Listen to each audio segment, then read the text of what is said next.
As you carry your empty head, let me tell you one thing.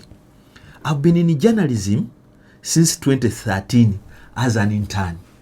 Which take it? You say empty head? Yes.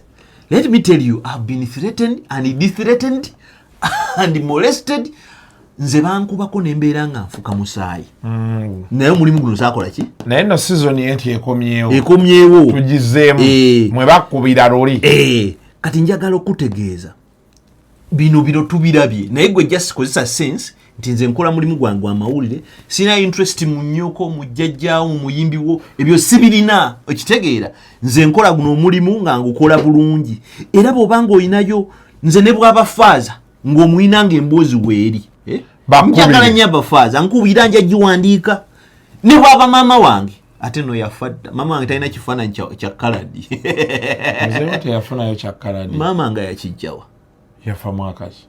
Biri. Kaladi yali yajja. Mpozi nga babeereyo yali ku site nasale eyo gye yasomesanga. Mpozi nga banne be babeera nabyo naye nze binda ya black and white.